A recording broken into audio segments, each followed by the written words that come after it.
దేవుని వాక్యంలోకి వెళ్దాం ప్రియులారా. ఆది కాండము 38వ అధ్యాయము మరి మొదటి నుంచి కొన్ని వచనాలని మనం ధ్యానిద్దాము. ఆ కాలమందు యూదా తన సహోదరులను విడిచి ఈరాహను ఒక అదుల్లమీయుని యొద్ద ఉండుటకు వెళ్ళెను. అక్కడ షూయా అను ఒక కానానీయుని కుమార్తెను యూదా చూచి ఆమెను తీసుకొని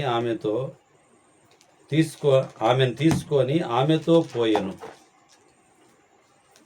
ఇక్కడ మనం ఆలోచన చేసినప్పుడు నేటి దినాన మనం నేర్చుకోబోయేటటువంటి అంశం ఏమిటి అని అంటే, పితరుల దోషము అనే అంశం ద్వారా మనం నేర్చుకుంటున్నాం. పితరుల దోషము అనే అంశం ద్వారా మనం నేర్చుకుంటున్నాం. ఈ యొక్క 38వ అధ్యాయంలో మనం చూస్తే ఏరు, ఓనాను, షెలా అనువారు యూదాకు పుట్టుట, ఏరు తామారును పెళ్లి చేసుకునుట, ఓనాను చెడుతనము, యూదా తామారు ద్వారా మోసము చేయబడుట, ఫేరేసు జెరాహులను తామారు కనుట. ఈ విషయాలు మనకు పొందుపరచబడి ఉంటూ ఉన్నాయి. వీటిని పితరుల దోషము అనే అంశం ద్వారా మనం కొన్ని విషయాలను, అంటే చాలా విషయాలను ఈ రాత్రి కాలమందు నేర్చుకోబోతూ ఉన్నాం. చాలా విషయాలు నేర్చుకోవాలనే ఆశ కలిగి ఉంటూ ఉన్నాము. దాదాపు ఇదే సబ్జెక్టు ఒక 3 లేదా 4, 5 వీడియోల వరకు అయ్యే అవకాశము ఉంది. వాటిని మనము ఈ యొక్క పితరుల దోషం విషయంలో మరి ఏం జరుగుతుంది, ఎలా జరిగింది, ఎలా మనకు లేఖనాలు పొందుపరచబడి ఉంటున్నాయి, వాటిని మనము జ్ఞాపకం చేసుకుందాం. నిర్గమకాండానికి వెళ్దాం ప్రియులారా. నిర్గమకాండము ఈ 38వ అధ్యాయాన్ని అలాగనే పెట్టుకుందాము. నిర్గమకాండము 34వ అధ్యాయము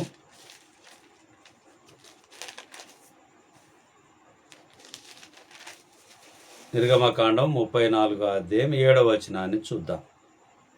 ఆయన 1000 మందికి కృపను చూపుచు దోషమును, అపరాధమును, పాపమును క్షమించును గాని ఆయన ఏమాత్రమును దోషులను నిర్దోషులుగా ఎంచక 3-4 తరముల వరకు తండ్రుల దోషము కుమారుల మీదికి, కుమారుల మీదికి రప్పించునని ప్రకటించెను.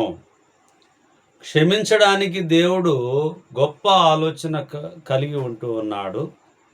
కానీ దోషులకు వేయవలసినటువంటి శిక్షను తప్పక వేస్తాను అని చెప్పి గుర్తు చేస్తున్నాడు. మళ్ళీ ఒకసారి చదువుకుందాం. ఆయన 1000 మందికి కృపను చూపును, దోషమును, అపరాధమును, పాపమును క్షమించును గాని ఆయన ఏమాత్రమును దోషులను నిర్దోషులుగా ఎంచక 3-4 తరముల వరకు తండ్రుల దోషము కుమారుల మీదికి రప్పించునని ప్రకటించెను. దోషం చేసినటువంటి వారి విషయంలో మరి కుమారుల మీదికి రప్పించదను అని చెప్పి సెలవు ఇవ్వబడుతూ ఉన్నది. ఈ సెలవిచ్చినటువంటి మాటల్లో ఎందుకు ఇది లోపం కలిగి ఉంది, ఎందుకు ఈ మాటలు మనకు తెలియపరచబడుతూ ఉంటున్నాయి అని చెప్పి మనం ఆలోచన చేయగలిగితే, దేవుని యొక్క వాక్యము మనకు గుర్తు చేస్తున్న విషయాలను మనం జ్ఞాపకం చేసుకుంటూ ఉన్నాం. ఎందుకొరకు ఆ మాటలు చెప్పబడుతూ ఉంటున్నాయి అని చెప్పి మరి మొట్టమొదట మనం చూసినప్పుడు మరి ఆదికాండం 38వ అధ్యాయం 1-2 వచనాలని మనం చూసి ఆగాం. నిర్గమకాండం 34 7వ వచనాన్ని మనం చూసాం. ఇప్పుడు ద్వితీయోపదేశ కాండానికి వెళ్దాము. 24వ అధ్యాయము ద్వితీయోపదేశ కాండము 24వ అధ్యాయము 16వ వచనాన్ని చూద్దాం. 24:16. కుమారుల దోషమును బట్టి తండ్రులకు మరణశిక్ష విధింపకూడదు. తండ్రుల దోషమును బట్టి కుమారులకు మరణశిక్ష విధింపకూడదు. ఎవని పాపము నిమిత్తము వాడే మరణశిక్ష నొందును. ఇక్కడ ఆలోచన చేస్తే బాధ్యతలు వహించుట గురించి మరి గుర్తు చేయబడుతూ ఉంటున్నాయి. మరి తండ్రుల దోషము తండ్రులకే ఉండాలి, పిల్లల దోషం పిల్లలకే ఉండాలి అనేటటువంటి విషయాన్ని ద్వితీయోపదేశ కాండంలో 24వ అధ్యాయము 16వ వచనంలో మనకు గుర్తు చేయబడుతూ ఉంది. అలాగనే మళ్ళీ ఇప్పుడు ఆది కాండానికి వెళ్దాం. 25వ అధ్యాయానికి వెళ్దాం. ఆది కాండం 25, 27 నుంచి కొన్ని వచనాలని మనం చదువుకుందాం. ఆది కాండము 25, 27 నుంచి 34 వరకు చదువుకునే ప్రయత్నాన్ని మనం చేద్దాం. బల్లమోయుటకు మోతకర్రలు ఉంగరములను బద్దెకు సమీపముగా నుండవలెను. ఆ మోత కర్రలు తుమ్మకర్రతో చేసి వాటి మీద బంగారు రేకు పొదిగింపవలెను. వాటితో బల్లమోయబడును. మరియు నీవు దాని పల్లెములను, ధూపార్తులను, గిన్నెలను, పాని అర్పణమునకు పాత్రలను దానికి చేయవలెను. మేలిమి బంగారముతో వాటిని చేయవలెను. నిత్యమును నా సన్నిధి రొట్టెలను ఈ బల్ల మీద ఉంచవలెను. మరియు నీవు మేలిమి బంగారుతో దీపవృక్షమును చేయవలెను. నకిష పనిగా ఈ దీపవృక్షము చేయవలెను. దాని ప్రకాండమును దాని శాఖలను నకిష పనిగా చేయవలెను. దాని కలంశములు దాని మొగ్గలు దాని పువ్వులు దానితో ఏకాండమై ఉండవలెను. దీపవృక్షం యొక్క ఒక పక్క నుండి 3 కొమ్మలు, దీపవృక్షం యొక్క రెండవ పక్క నుండి 3 కొమ్మలు అనగా దాని ప్రక్కల నుండి 6 కొమ్ములు నిగుడవలెను. ఒక కొమ్మలో మొగ్గ పువ్వు గల బాదాము రూపమైన 3 కలశములు, రెండవ కొమ్మలో మొగ్గ పువ్వు గల బాదాము రూపమైన 3 కలశములు అట్లు దీపవృక్షము నుండి బయలుదేరు కొమ్మలలో నుండవలెను. మరియు దీపవృక్షం ప్రకాండములో బాదము రూపమైన 4 కలంశములను, వాటి మొగ్గలను, వాటి పువ్వులను ఉండవలెను. ఈ 34వ వచనం వరకు మనం చూసినప్పుడు మరి దేవుని వాక్యం గుర్తు చేస్తున్నది ఏమిటి అంటే, చెయ్యవలసిన వాటి విషయంలో మరి గుర్తు చేయబడుతూ ఉంటున్నది. ఇందులో కొలతలు ఉంటున్నవి, బంగారం ఉంటున్నది, పరిశుద్ధ ఉపకరణములు ఉంటున్నాయి, ధూపార్తులు ఉంటున్నాయి, అలాగునే కలశములు ఉంటున్నాయి, పాత్రలు ఉంటున్నాయి, సముఖపు రొట్టెల బల్ల ఉంటున్నది, సన్నిధి రొట్టె ఉంటూ ఉన్నది, దీపవృక్షం ఉంటూ ఉన్నది. ఈ విధంగా 34వ వచనం వరకు మనం చూసినప్పుడు ఏవేవి ఉండాలనో వాటి విషయాన్ని గుర్తు చేస్తూ ఉంది. ఈ 25వ అధ్యాయంలో ప్రాముఖ్యంగా మనం చూసినప్పుడు ప్రత్యక్ష గుడారపు నిర్మాణం వారు తీసుకొని రావలసిన అర్పణలు, మందసము మొదలైనవి ఉంటూ ఉన్నాయి. నిర్గమకాండంలో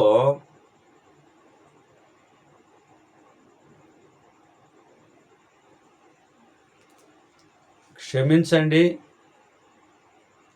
నేను ఆది కాండాన్ని చెప్పాను మీ దగ్గర, కానీ ఇక్కడ నిర్గమకాండాన్ని నేను చదివాను.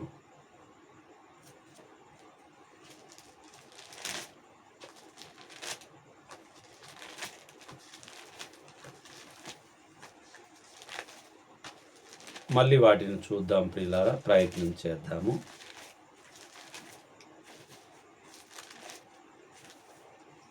25వ అధ్యాయము 27.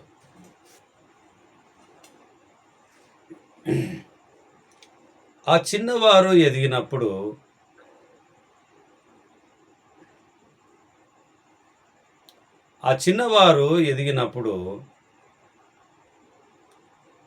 ఏశావు వేటాడుట యందును నేర్పరి అయి అరణ్యవాసిగా నుండెను. యాకోబు సాధువై గుడారములలో నివసించుచుండెను. ఇస్సాకు ఏశావు తెచ్చిన వేట మాంసమును తినుచుండెను గనక అతని ప్రేమించెను. రిబ్కా యాకోబును ప్రేమించెను. ఒకనాడు యాకోబు కలగూర వంటకం వండుకొనుచుండగా ఏశావు అలసినవాడై పొలంలో నుండి వచ్చి, నేను అలసి ఉన్నాను, ఆ ఎర్రగా నున్న దానిలో కొంచెం దయచేసి నాకు పెట్టుమని అడిగాను. అందుచేత అతని పేరు ఏదోము అనబడెను. అందుకు యాకోబు, నీ జ్యేష్ఠత్వము నేడు నాకిమ్మని అడగగా ఏశావు, నేను చావబోచున్నాను కదా, జ్యేష్ఠత్వం నాకెందుకనెను. యాకోబు, నేడు నాతో ప్రమాణము చేయమనెను. అతడు యాకోబుతో ప్రమాణం చేసి అతని జ్యేష్ఠత్వమును అమ్మివేయగా యాకోబు ఆహారమును చిక్కుడుకాయల వంటకమును ఏశావుకిచ్చెను. అతడు తిని త్రాగి లేచిపోయాను. అట్లు ఏశావు తన జ్యేష్ఠత్వమును తృణీకరించెను. ఈ యొక్క తండ్రుల దోషము, పితరుల దోషం ఆలోచన చేస్తే నిజంగా ప్రియులారా, అది 3-4 తరముల వరకు దేవుడు వాటిని గుర్తు చేస్తూ ఉన్నాడు. అలాగునే దోషం మాత్రము మరి దోషులను శిక్షించడం తప్ప వేరే ఆప్షన్ మనకు ఇవ్వబడలేదు, మనకు పొందుపరచబడలేదు, గుర్తు చేయబడలేదు. ఎందుకు దేవుని వాక్యం గుర్తు చేస్తూ ఉంది అని అంటే, అది మనము ఇక్కడ జ్యేష్ఠత్వాన్ని అమ్ముకున్నటువంటి ఏశావును మనం చూస్తూ ఉన్నాం. యాకోబు జ్యేష్ఠత్వాన్ని తీసుకున్నట్టుగా, అంటే కొనుక్కున్నట్టుగా, ప్రమాణం చేయించుకొని ఒక పూట భోజనం పెట్టి మరి వాటిని తీసుకున్నట్టుగా మనం చూస్తూ ఉన్నాం. ఏశావు గారు ఆయన పొలం దగ్గర ఎక్కువగా ఉండేటటువంటి వ్యక్తి, ఏదోమని పిలువబడినటువంటి వ్యక్తిగా ఉంటూ ఉన్నాడు. మరి యాకోబు గుడారంలో ఉన్నటువంటి వ్యక్తి, సాధువైనటువంటి వ్యక్తిగా దేవుని వాక్యంలో మనకు గుర్తు చేయబడుతూ ఉన్నది. మరి విషయాలను మనం చూస్తూ ఉన్నాం. ఎందుకు చూస్తూ ఉన్నాము అని అంటే, ఇంకా మనకు చాలా విషయాలు అర్థం కావాల్సి, తెలుసుకోవాల్సి ఉంటూ ఉన్నాయి. 27వ అధ్యాయానికి వెళ్దాము. 27వ అధ్యాయము, ఆదికాండం 27వ అధ్యాయము 1 నుంచి చదువుకుందాము.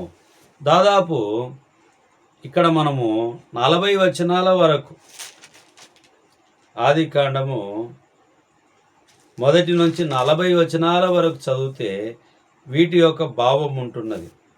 వేటాడిన మాంసము తీసుకొని రావటానికి ఇస్సాకు ఏశావును పంపుట, అనుగ్రహమును అపహరించుటకు రిబ్కా యాకోబును ఉపదేశించుట, ఇస్సాకు యాకోబును ఆశీర్వదించుట, ఏశావు అపరాధము, 41 యాకోబును చంపివేస్తాడని ఇస్సాకు హెచ్చరిక చేయుట, లాబాను దగ్గర రిబ్కా యాకోబును పంపుట. ఈ విషయాలన్నీ కూడా ఇలా జరుగుతూ వస్తూ ఉన్నాయి. ఈ 40 వచనాల వరకు మనం చూసినప్పుడు ఈ విషయాలు మనకు గుర్తు చేయబడుతూ ఉన్నది. ఇస్సాకు వృద్ధుడై అతని కన్నులకు మందదృష్టి కలిగినప్పుడు అతడు తన పెద్ద కుమారుడైన ఏశావుతో, నా కుమారుడా అని అతన్ని పిలువగా, అతడు చిత్తము నాయనా అని అతనితో నేను వేటాడి మాంసం తీసుకురా, నేను నీకు తిని ఆశీర్వదిస్తాను ఆయన అని చెప్పి ఏశావుకు చెప్పాడు. ఏశావు కూడా అలాగునే ముందుకు వెళ్ళాడు. ఆ తర్వాత రిబ్కమ్మ విన్నది. ఏశావుగా యాకోబు గారికి ఆ వేషాన్ని వేసి తన ప్రణాళిక ప్రకారంగా తండ్రి యొక్క దీవెనలు కుమారునికి రావాలనేటటువంటి ప్లాన్ వేసింది. అదే ప్రకారంగా ఆ ప్లాను మరి వారు సక్సెస్ కావడానికి, అంటే వారి ప్లాన్ సక్సెస్ అయింది. ఆ తర్వాత కోపం ఉంటుంది అని చెప్పి మరి చంపివేస్తాడని చెప్పేటటువంటి భయంతో మరి రిబ్కమ్మ ఏం చేసిందంటే తన సహోదరుడైనటువంటి లాబాన్ దగ్గరికి మరి తన కుమారుడైనటువంటి యాకోబును పంపివేసినట్టుగా మనం చూస్తూ ఉన్నాం. నేటి దినాన మనం నేర్చుకునే అంశము తండ్రుల దోషము అని చెప్పి పితరుల దోషము అనే అంశాన్ని మనం చూస్తూ ఉంటూ ఉన్నాం.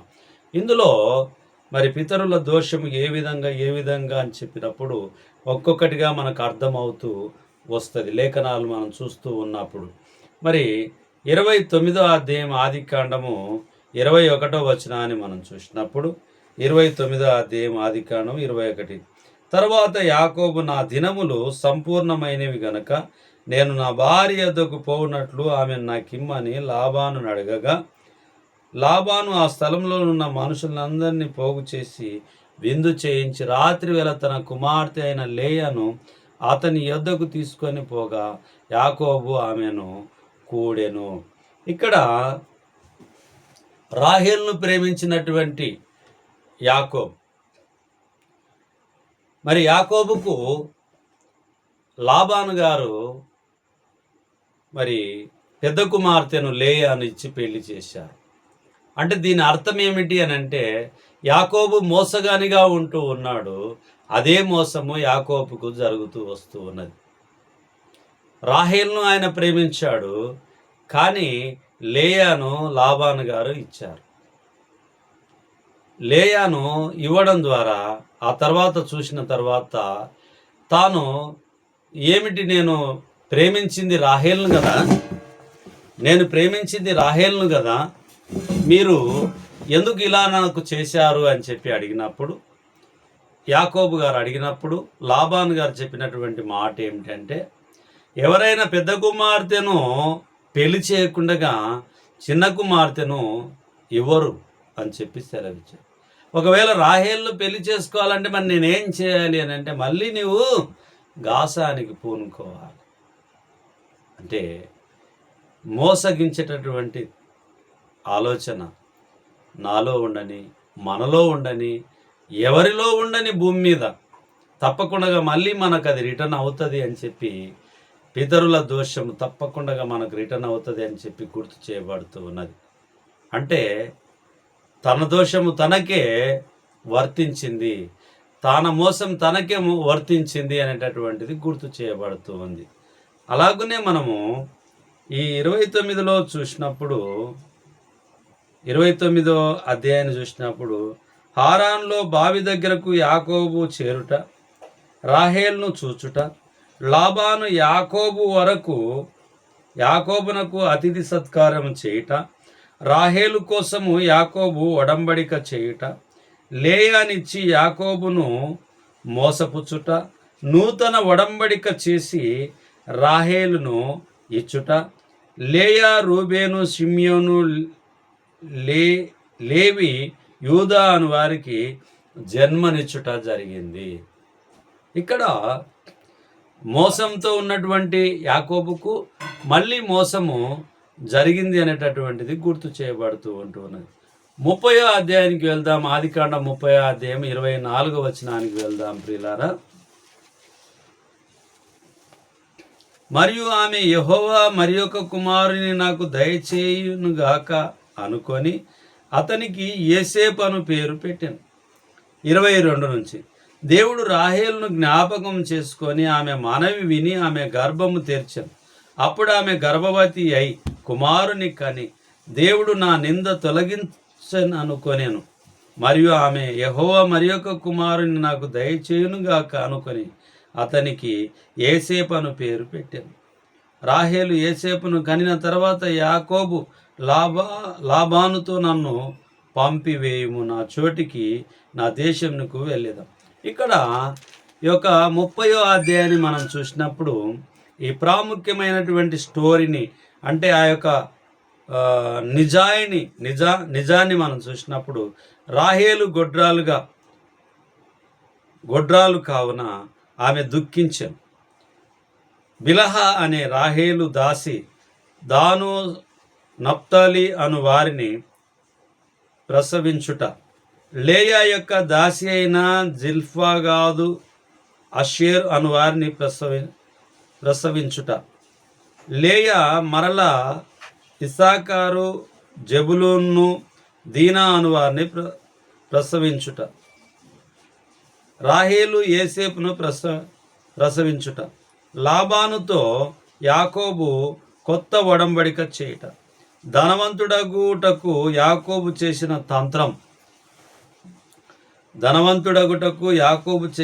తంత్రము. ఈ విషయాలన్నీ కూడా ఈ 30వ అధ్యాయంలో మనకు క్లుప్తంగా గుర్తు చేయబడుతూ ఉన్నాయి. ఇక్కడి వరకు మనము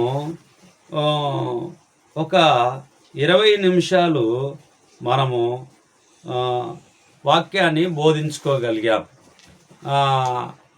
ఆదికాండము మరి 25వ అధ్యాయం చదివే బదులు నిర్గమకాండము 25వ అధ్యాయాన్ని నేను చదివాను.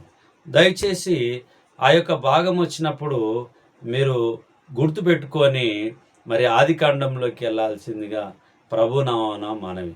దయతో మీరు మరోలా అనుకోకుండా వాటిని కొనసాగించడానికి ప్రార్థన పూర్వకంగా మీరును దేవుని వాక్యానికి సిద్ధపాటు కలిగి ఉండాల్సిందిగా ప్రభునామమున మనవి. శ్రద్ధగా వాక్యమైన మీ అందరికీ ప్రభునామమున వందనాలు. మళ్ళీ కొనసాగింపు ఉంటుంది, వాటిని కొనసాగిద్దాం.